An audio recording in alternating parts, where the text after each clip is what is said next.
ಹೇಗಿದ ಮಗನೇ ನನ್ನ ಮರ್ಮ ಒಂದು ಕೌರವರ ಕುತಂತ್ರದ ಆಟಕ್ಕೆ ಬಲಿಯಾಗಿ ಪಾಂಡವರ ಹೋದರು ವನವಾಸಕ್ಕೆ. ಆದರೆ ಇನ್ನು ಈ ಧನವಂತನ ರಾಜನ ಕೊಡುಕೋಪಕ್ಕೆ ಗುರಿಯಾಗಿ ದೇವಗಿರಿಯ ಧರ್ಮನ ತಮ್ಮಂದಿರು ನನ್ನ ಬಂಧನದಲ್ಲೇ ಏಟಿಗೆ ಎದುರೇಟು ಕೊಟ್ಟಾಗಲೇ ಈ ಧನರಾಜನ ಹಠ ದೃಢವಾಗಬಲ್ಲ. ಅದು ನಿರಂತರವಲ್ಲ. ಏಕೆಂದರೆ ಧರ್ಮಣ್ಣನ ತಮ್ಮಂದಿರಾದ ನಮಗೆ ದಾನದ ಮಾರ್ಗವೂ ಗೊತ್ತು, ದಂಡಿಸುವ ಮಾರ್ಗವೂ ಗೊತ್ತು. ದಂಡಿಸುವ ಮಾರ್ಗ ಈ ದಾಂಡಿಗರನ್ನು ದಂಡಿಸುವ ಧೈರ್ಯ ನಿನಗಿದೆಯೋ? ಅದು ಕನಸಿನ ಮಾತು. ಏಕೆಂದರೆ ಕಪಟ ನಾಟಕವನ್ನು ರಚಿಸುವ ಖಳನಾಯಕ ನಾನು.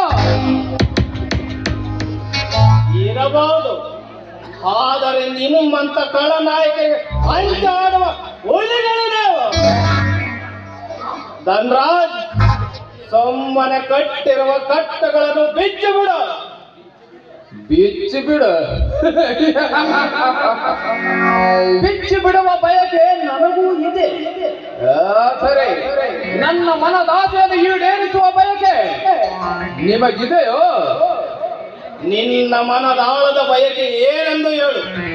ನ್ಯಾಯದ ಪರವಾಗಿದ್ದರೆ ನೋಡಿಕೊಳ್ಳೋಣಂತೆ. ವಿಜಯ್, ಧರ್ಮಾಧಿಕಾರಿ ಆಗಬೇಕೆಂಬ ನನ್ನ ಆಸೆಗೆ ನಿನ್ನಣ್ಣ ಧರ್ಮ ವಿರೋಧ ವ್ಯಕ್ತಪಡಿಸುತ್ತಿದ್ದಾನೆ. ಅವನ ಮನವನ್ನು ನೀವು ಪರಿವರ್ತಿಸಬೇಕು. ಧನ್ರಾಜ್, ಗುರಿ ಹಿರಿಯರ ಸ್ಥಾನಮಾನವರವು ನಿನಗೆಲ್ಲದಿರಬಹುದು. ಆದರೆ ಹಿರಿಯಣ್ಣನಿಗೆ ಬುದ್ಧಿ ಹೇಳ ಮಟ್ಟಕ್ಕೆ ನಾನು ಇನ್ನೂ ಬೆಳೆದಿಲ್ಲ. ಅಂದರೆ ನನ್ನ ಮಾತನ್ನೇ ಮೀರಿ ನಡೆಯುವಷ್ಟು ಧೈರ್ಯವೇನು ನಿಮಗೆ? ನೀನು ಯಾವ ಗಂಡನಾಯಕನೆಂದು ನಿನ್ನ ಮಾತು ಕೇಳಬೇಕು. ನನ್ನ ಅಣ್ಣನ ಪಾದದ ತೋಳಿನ ಸವಾಲಿಲ್ಲ. ನೀನು ಕೊಚ್ಚುವಾಗಿ ಪಡಬಿಕಾರಿ ಬಂಧನದಲ್ಲಿರುವುದನ್ನು ಮರೆತು ಬಾಯಿಗೆ ಬಂದಂತ ಪಗೊಳ್ಳುತ್ತಿರುವ ಆ ಮಗನೇ ಏನಂದ ತೆಗೆದುಕೊಂಡು ಬಾರ ಚಾಟೆಯನ್ನು. ಲೇ ವಿಜಯ್, ಈ ಧನರಾಜನ ಕೋಪವನ್ನು ನೀನನ್ನೂ ನೋಡಿಲ್ಲ ಮಗನೇ. ಆದರೆ ಈಗ ತೋರಿಸುವ ನೋಡು ಈ ಚಾಟೆಯ ರುಚಿಯನ್ನ.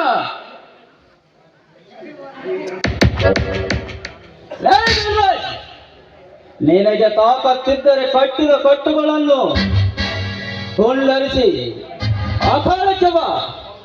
ಆಗ ನೀನೊಬ್ಬ ವೀರ ಎಂದು ನಾನು ಭಾವಿಸುತ್ತೇನೆ. ಅದನ್ನು ಬಿಟ್ಟು ಕಟ್ಟಿ ಹಾಕಿ ಹೋದರೆ ನಾನು ನಿನ್ನನ್ನು ಕರೆಯಬೇಕಾಗುತ್ತದೆ ರಣ ಏಡಿ ಎಂದು.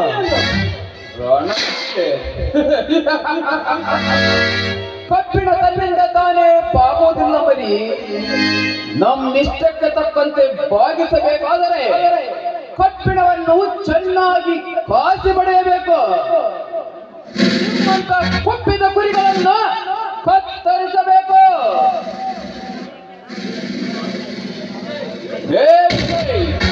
ಸುಮ್ಮನೆ ಏಟು ತಿಂದು ಸಾಯಬೇಡ. ನನ್ನ ಆಸೆಯನ್ನು ಸಮ್ಮತಿಸು. ಧನ್ರಾಜ್, ನೀನೆಷ್ಟೇ ಶಿಕ್ಷೆ ಕೊಟ್ಟರೂ ನಾನು ಸಮ್ಮತಿಸುವುದಿಲ್ಲ. ನನ್ನ ಅಣ್ಣಂದಿರ ಮಾತೆ ನನ್ನ ಮಾತು.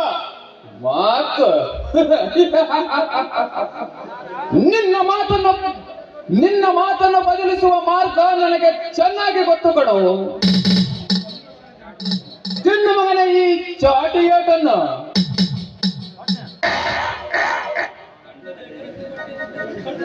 ಧನ್ರಾಜ್, ಗಂಡೆದೆಯ ಗರತೆ ಹೊಟ್ಟೆಲ ಓಟ್ಟಿರುವ ಗಂಡುಗಳ ನಾವು.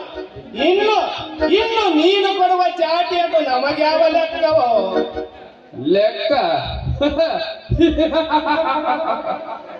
ಲೆಕ್ಕದಲ್ಲಿ ನಾನು ಪಕ್ಕ ವಿಜಯ್. ಈ ಚಾಟಿ ಏಟಿಗೆ ಪಕ್ಕದ ನಿನಗೆ ಕಾದ ಕಬ್ಬಿಣದ ಸಲಾಗಿಯಿಂದ ಬರೆಯುವ ಲೆಕ್ಕ ಕಲಿಸುವೆ.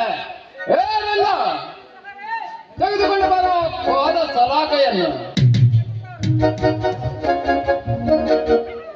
ವಿಜಯಣ್ಣ ನಾಗಣ್ಣ ನಮ್ ಸಾಹುಕಾರ ಬಂದವರೆಲ್ಲ ಸದ್ಯಲ್ದೆ ಶಿವನ ಪಾದ ಸೇರ್ಯಾರ. ನಿಮಗೂ ಅಂತ ಗತಿ ಬರೋದು ಬೇಡ, ಸುಮ್ಮನೆ ಅವ್ರು ಹೇಳ್ದಂಗೆ ಕೇಳ್ರಪ್ಪ. ಬಾಯ್ ಸೋತ್ತು ಕೋಳಿಯ ಕಾಲತ್ತುವ ಕೊನ್ನೆ ಕರುನಾಡಿನ ಕಲಿಗಳು ನಾವು.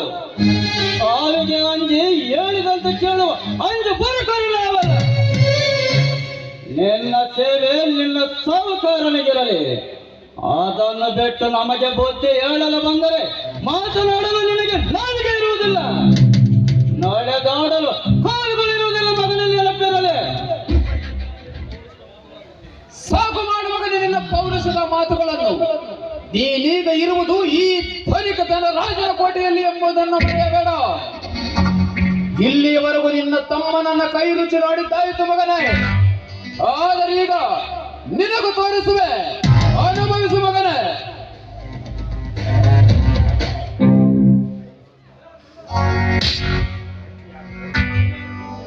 ಮೋಸದ ಬಲೆಯನ್ನು ಬೀಸಿ ಕಟ್ಟಿ ಹಾಕಿ ತೋರಿಸುವ ನೀನು ಯಾವ ಸೀಮೆ ಗಂಡಸ?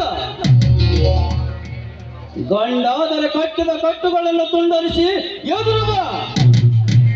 ಕ್ಷಣ ಮಾತ್ರದಲ್ಲಿ ನಿನ್ನ ಸೊಕ್ಕನ್ನು ಅಡಗಿಸಿ ಬರೀ ಕೈಯಿಂದ ಭೂಮಿಯನ್ನು ಮಾರಿಬಿಡಿಸಿ ನಿನ್ನನ್ನು ಜೀವಂತವಾಗಿ ಊತು ಬಿಡುವೆ. ಬೆಚ್ಚು ಬಾರದೆ ಕಟ್ಟಿದ ಕಟ್ಟುಗಳಿಂದ. ಸಾಕು ಬಾಯಿ ಮುಚ್ಚಿ ಚಂಡನ ಮಗನೇ.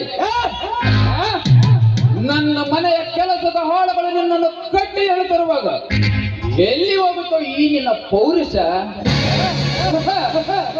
ಈಗ ಕಟ್ಟಿದ ಕಟ್ಟುಗಳನ್ನು ಬಿಚ್ಚುವಷ್ಟು ಮೂರ್ಖ ನಾನಲ್ಲ. ನಿಮ್ಮಂತ ಬಿಕಾರಿಗಳು ಬದುಕಿದರೆ ನನ್ನ ಆಸೆ ಈಡೇರುವುದಿಲ್ಲ ಮಗನೇ. ಸಾಯುವವರೆಗೂ ಹೊಡೆಯುವೆ, ಅನುಭವಿಸು ಮಗನೇ. ಸಾಹುಕಾರ್ಯ, ನನ್ನ ಎಡಗಣ್ಣು ಯಾಕೋ ಹಾರುತ್ತಿದೆ. ಇದು ಅಪಾಯಕರವಾದ ಸೂಚನೆ. ಬದುಕಿದ್ದರೆ ಮತ್ತೆ ಇವರ ಸೊಕ್ಕನ್ನು ಅಡಗಿಸಬಹುದು. ಸಾಕಾರ್ಯ, ಬನ್ನಿ ಹೋಗೋಣ. ನಾನ್ ಕಾಣಿದ್ರೆ